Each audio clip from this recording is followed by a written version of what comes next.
From the Oklahoman newsroom in downtown Oklahoma City, this is Thunder Thursday at newsok.com. I'm Darnell Mayberry, assistant sports editor here at the Oklahoman, joined by my best work friends, Brett Dawson, Thunder beat writer, Eric Horn, Thunder beat writer, and Jenny Carlson.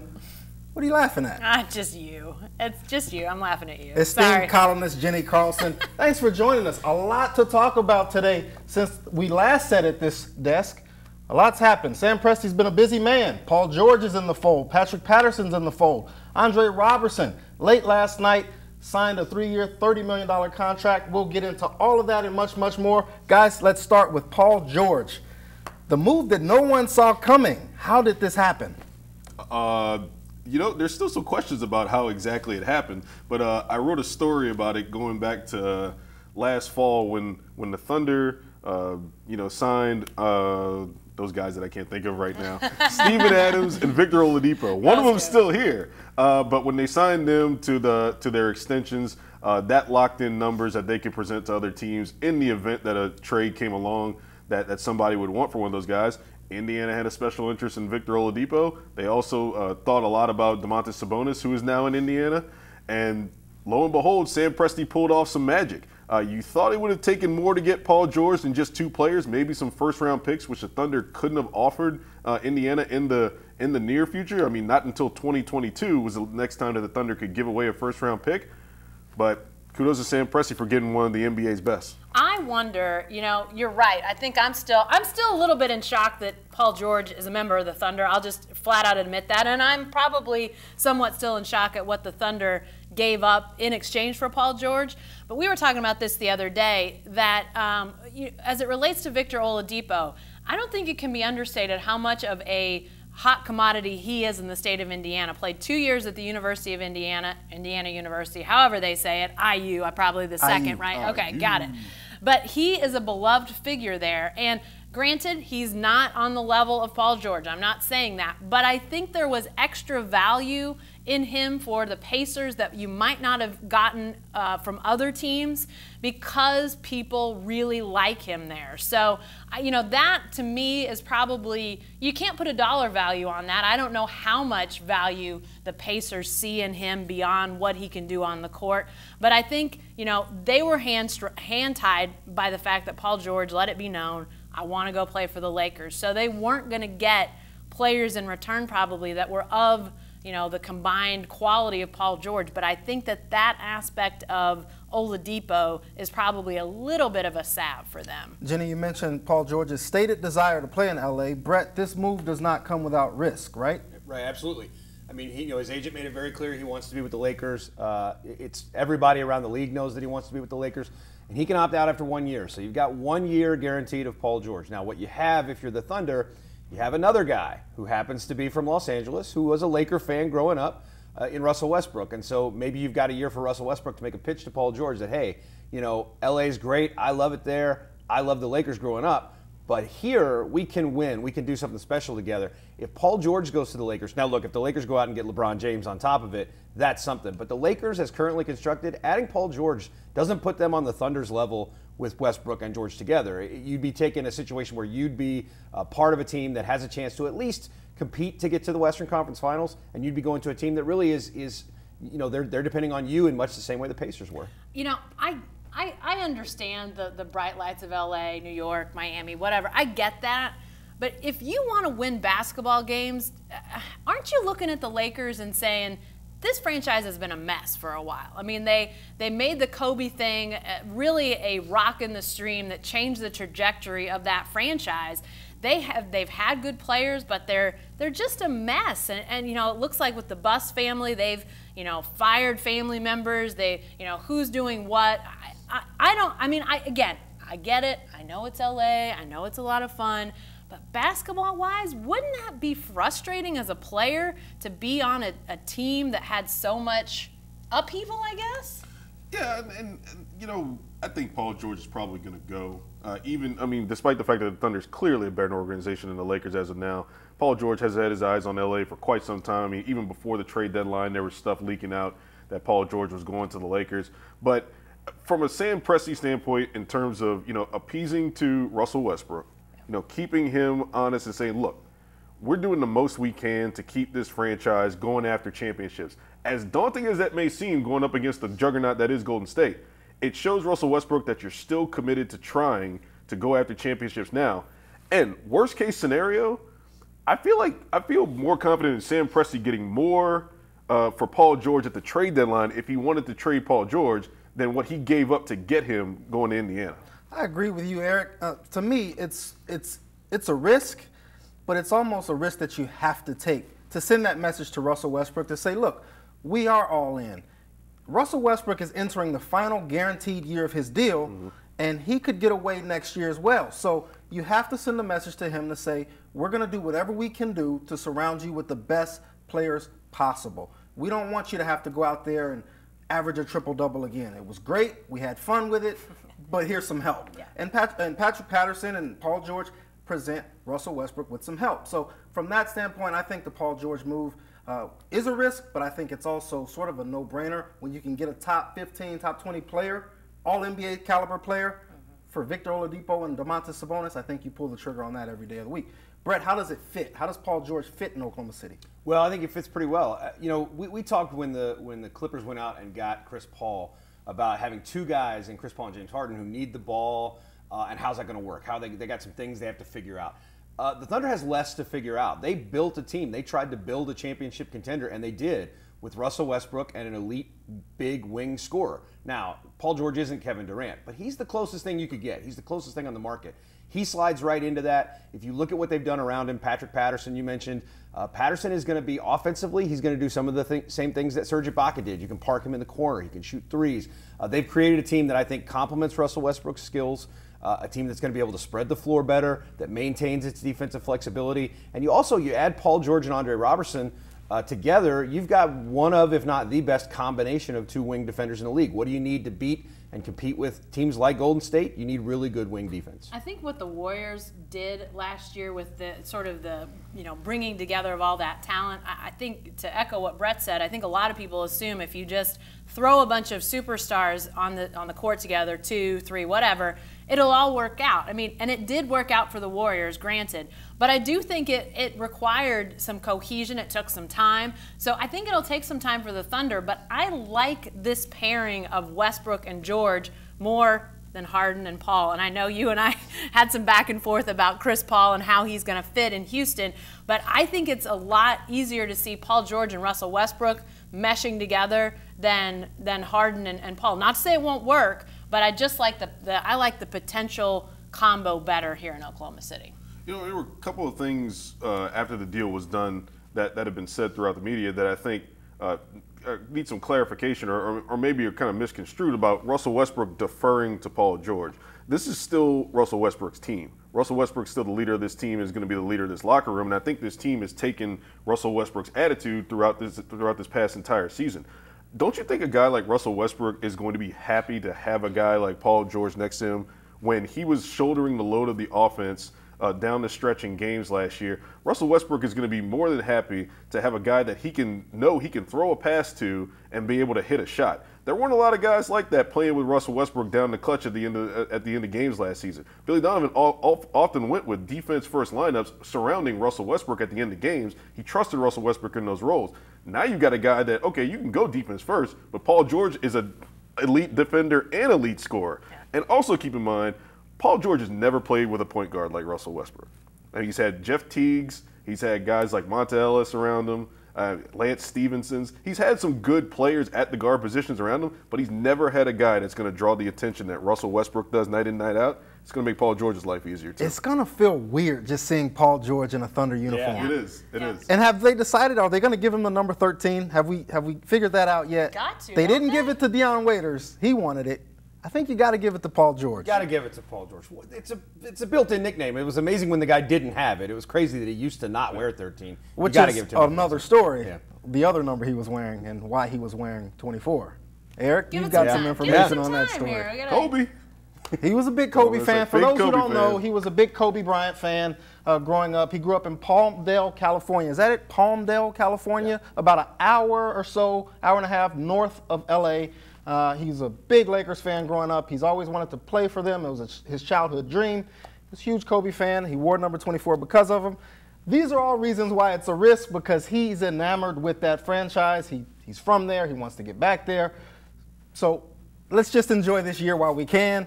Paul George is a fantastic player. Great job by Sam Presti to bring him in and surround Russell Westbrook with some talent. Some more talent that Sam Presti got, Patrick Patterson. Guys, what is it, a 3-year, $16 million, a little bit more than $16 million deal? What do we make of this deal and Patrick Patterson?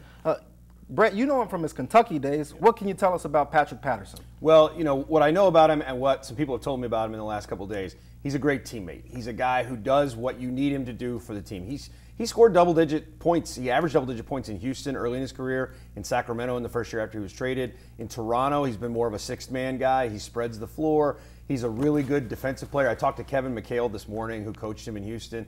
He talked about all the little things he does defensively, how important that stuff is. You know, he talked about how much he'll help behind your guards, and the fact that, frankly, Russell Westbrook, who expends a lot of energy offensively, needs to take a little time off defensively. So you need good team defense behind him. He said Patrick Patterson is an ideal sort of team defender for this group.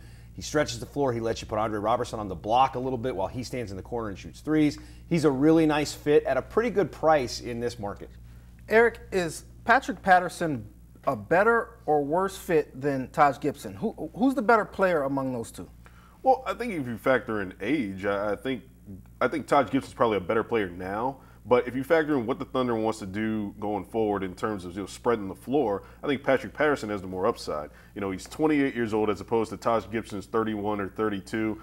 He's coming at less money than Taj Gibson. Gibson's going to make about $14 million average on the length of his 2-year deal, whereas Patrick Patterson was signed for the mid-level exception of around $5.2 million. And he's a better three-point shooter. Taj Gibson didn't shoot threes. Patrick Patterson's a guy who's career 36%, and he shot 41% from the corners 2 out of the last 3 years. So for what the Thunder wants to do in terms of spreading the floor for Russell Westbrook, they added a guy that can do that a whole lot more than what Taj Gibson did. They're going to miss Taj Gibson's grit and the toughness that he brought to the team, and it would have been interesting to actually see Taj Gibson go through a full training camp. But, I mean, for the value you got in the age, I think Patrick Patterson's a good fit. Yeah, to me, the corner threes, the three-point shooting, which apparently, Brett, from what people have told you, what you saw obviously at Kentucky, this guy was not a three-point shooter when he came to college. I mean, this is an evolving skill for him from the corner, 40-ish% a year ago. I mean, to me, that's got to be a really big plus for the Thunder as we look at them, trying to go smaller, again, have even more outside shooting threat. So I really love this acquisition. I think this is a guy that, maybe in a couple years, 3-4 years, we're looking at him as a Taj Gibson-like player. Maybe not an all-star, but just on the cusp, a guy that you really want on your team as sort of one of those guys that's a pillar sort of guy. It seems like he's really been a quality guy around the league, and that Thunder way, guys that fit the Thunder DNA, it really seems like he's a good fit that way as well. I got a quote from John Calipari via email yesterday. Said he's one of the greatest teammates he's ever coached, just in terms of being a guy who you want to be on a team with.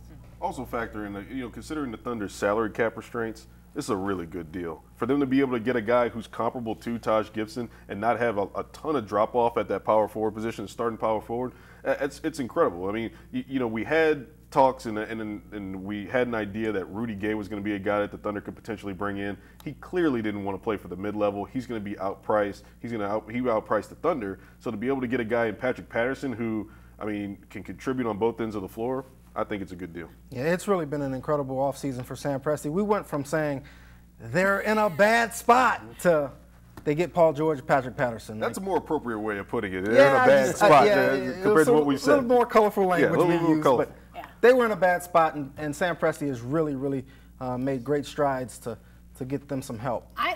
Handcuffed. They were handcuffed. It felt like they were handcuffed. This is a Houdini act. This is really Sam Presti pulling off a Houdini act because, I think everybody at this table and probably anybody else that has, their finger on the pulse of what the Thunder was doing or could do, didn't see this coming. There's just no way that anybody, there's good reason why the Thunder wasn't mentioned in the Paul George conversation. Nobody thought this was possible. So the fact that Sam Presti was able to pull it off, to be in the mix and then get the deal done, and then these other pieces that fall into place, total Houdini act in my mind. Yeah. You're watching Thunder Thursday on newsok.com. We're talking free agency. The biggest move of Wednesday night for the Thunder was Andre Robertson signing a 3-year, $30 million contract extension to remain in Oklahoma City. By all accounts, that's a pretty solid deal for Andre Robertson, is it not? Well, from everything that's been kind of circulating out there, and they could have been put out there with the intent of, maybe increasing the market for Andre Robertson. It's been floated around 4 years, $48 million was something that he was possibly looking for, that the Thunder offered him.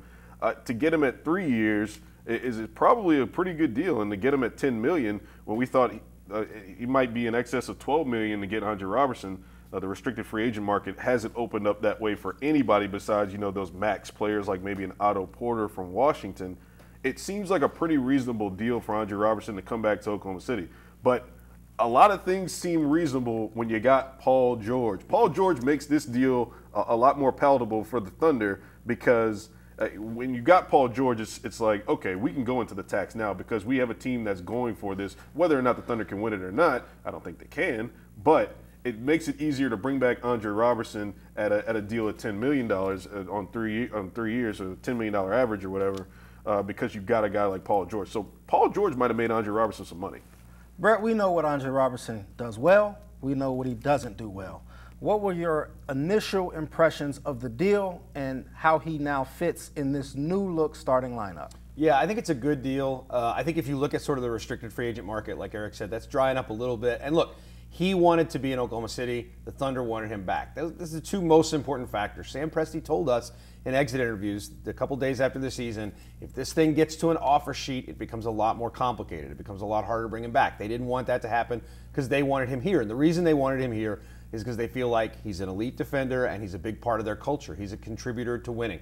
Paul George changes everything about his role. It takes him back to a role that we've seen him in here 2 years ago that he's comfortable in. He doesn't have to stand in the corner and shoot threes. He won't shoot as many threes this year. You can get him moving to the basket. You can get him standing on the block and kind of finding some cutters.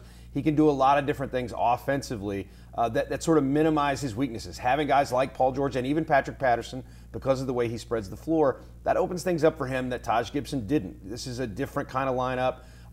Everybody's role is different with Paul George. Everything looks a little different, a little better, and I think Robertson is a guy who offensively is really going to benefit. And for the final word on Andre Robertson, we take it to the president or vice president of the Andre Robertson fan club. I'm not sure where you fall behind or in front of Barry Trammell, but you're up there. Yeah, I mean, obviously what he does defensively, off the charts. I mean, people will argue, they have argued, they'll continue to argue about his value, but I think that if you ask any of the elite players around this league who've had Andre Robertson guard them for any amount of time, they know how tough a guy this is to go against. James Harden saw it for 5 consecutive games in the playoffs. Yes, Harden had big numbers, but he's an MVP candidate. He's going to get numbers, and Andre Robertson made his life difficult. James Harden was very happy to get beyond the Thunder and Andre Robertson. So the Thunder, the ability to keep a defender who's, he's not at his peak yet. He's just entering that point. So he's going to continue to get better. Now, I'll be the first to admit he's got flaws. The shooting addressed. Free throw shooting does not change. He may not have to shoot as many threes, but he's still going to have to shoot free throws occasionally.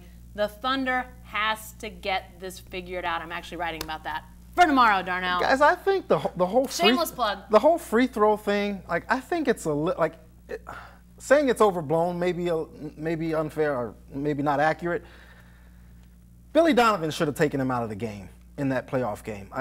He doesn't have to be in the game to shoot those critical free throws.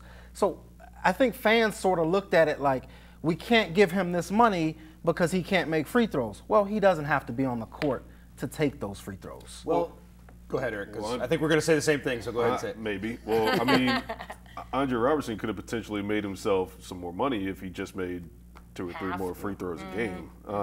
And that doesn't have anything to do with Billy Donovan's decision. I mean, I think Billy Donovan had to have more trust in his players besides Andre Robertson in that juncture of the game. But, that situation might have corrected itself with Paul George. Paul George makes everything better for the Thunder. It fixes so much for the Thunder because he can do he can do everything so well. So if you've got a situation where he can be the guy who guards James Harden in that situation. You could say, okay, let's get Andre Robertson out of here and put Paul George in there and Jeremy Grant in there with him, and Jeremy Grant can slide to the 3, slide Paul George to the 2. Problem solved. I had some thought on Andre Robertson. Free throws. It wasn't free throws. It was about the contract. And I was gonna say that I would be the last one to say something about Andre Robertson, selfish as I am. But basically, I think that the Andre Robertson deal is great too, because in the event that this thing falls apart, they want to hypothetically trade Paul George, or if Paul George leaves in the summer of 2018 and the Thunder's kind of back to where they were when they started.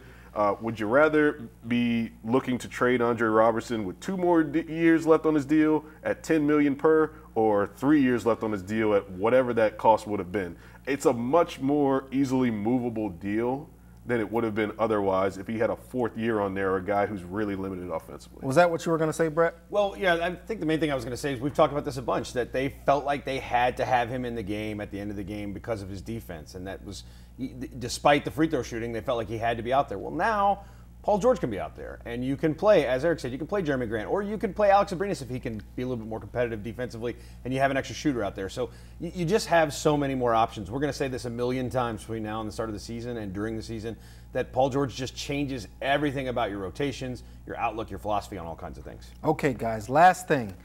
And I go back to a word Jenny mentioned earlier, handcuffed, because the Thunder at this point really might be handcuffed. They're close to being handcuffed. They're over the tax now.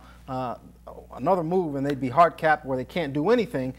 But they still need a backup point guard, and I think everyone at this table has a guy in mind. And they're all Celtics. Or it's just the same Celtic. I think it's the same Celtic. It's probably just the same Celtic. Former Cowboy, yeah. Marcus Smart. I'll put Marcus Smart in the hat. Yeah, I think, obviously the Celtics have, you're talking about salary cap situations and money. They have to do some work to make room for what they've got. And, Marcus Smart, to my understanding, is a guy that the Thunder have liked for a long time. Obviously played up the road at Oklahoma State, has shortcomings as it relates to shooting. He's not a great shooter, but they don't need a guy that can knock down shots if you've got Paul George. We'll go back to everything changes with Paul George theme here. But I think Marcus Smart could be a fantastic addition, second team, point guard, but then could also play some along with Russell Westbrook, Paul George in different situations. I think he'd be a great addition. Guys, just explain real quickly how the Thunder could get you guys got me thinking about Paul George. Already got it. Marcus Smart. How could the Thunder get Marcus Smart? Well, the easiest way, Boston may need to dump some salary, and there's some talk about whether they could engage Utah in a sign and trade for Gordon Hayward. One way or the other, Gordon Hayward's coming to Boston, and the Celtics might need to get rid of a little salary to give him the max contract that he's agreed to. One of the ways that you shed salary is you take a guy like Marcus Smart and you trade him for basically no salary return. In order to do that, you've got to find a team that can take him on into their cap space. The Thunder, as we've talked about, doesn't have cap space. What it does have is a trade exception left over from that Jeremy Grant trade. So what it could do, it could trade a second-round pick, or it could trade Samaje Christian, who has a non-guaranteed contract in this year, who Boston could waive. They could trade that second-round pick they own from Chicago, and they can absorb Marcus Smart, who makes less than $4.9 million, just a little less, but less, into that exception. So they have some flexibility to do that. Now, what we don't know is where's Boston looking to move him if they need to? Is he the only guy they're looking to move, or there's some other things Boston could do? Could they trade Jay Crowder for Gordon Hayward in that sign and trade to create a little space? We don't know exactly where Boston is. We do know that that's an option for the Thunder if the Celtics would agree to it. If the Celtics agree to it, we're sort of putting all our eggs in the Marcus Smart basket, but that doesn't mean the Thunder is. What other options are available to the Thunder in terms of a backup point guard? They could go for Terry Rozier, who's on the same team as Marcus Smart, and he's just as bad of a shooter as Marcus Smart is, to be frank. Look, nobody wants to talk about this. All the people who are clamoring for Marcus Smart, nobody wants to talk about the fact that the guy can't shoot. He's like a 29% three-point shooter for his career in 3 years. And he didn't really play a ton of point guard last year. He played more minutes at small forward than he actually did at point guard. Most of his minutes came as shooting guard. But he would be an upgrade to the Thunder, to Samaje Christian, if he were to have some more ball handling duties here with the Thunder. He's a guy who can play a bunch of different roles, whether it's shooting guard, small forward. He can even slip in and play some power forward. He's that bulky and that stout as a guard. So I think that Marcus Smart would be a good option, but Terry Rozier is an interesting option too. He's a cheaper player than Marcus Smart. He might be easier to get. You'd still have some trade exception left because Terry Rozier is making about $1 million, and he's younger than Marcus Smart too, and he actually showed some upside in the playoffs. So Terry Rozier is a guy that we like as well. I hate it when Eric starts bringing facts into Look, the man, discussion. he can't shoot. Like, I said he can't shoot. He likes Chesapeake Energy Arena. He can shoot well in this building. He actually does. And again, the same point with Paul George playing in Indiana all those years. Marcus Smart hasn't played around a point guard like Russell Westbrook. There's no telling what kind of looks he's going to get if he's playing with Westbrook and Paul George. So it's interesting. It's an intriguing option, but you got to look at the facts. In 3 years in the league, Marcus Smart has not been a good shooter. He had a nice playoff run just now, but I think that was more so of an aberration than the actual Marcus Smart three-point shooter. That said, you know what? Put him out there in a second unit that's got Alex Abrinas and Doug McDermott on it. He doesn't really need to make threes. Tell him to defend. Those guys need help defensively. Yeah. Good point. Guys, we're out of time. Thanks so much. The July 6th moratorium is lifted now. Contracts can now be signed throughout the NBA, so we should see some activity, including Russell Westbrook's contract extension. Who knows what's going to happen to that? Sam Presti's making a lot of moves for the best Thunder coverage anywhere. Follow these guys at NewsOK right here, newsok.com, and every day in the Oklahoman.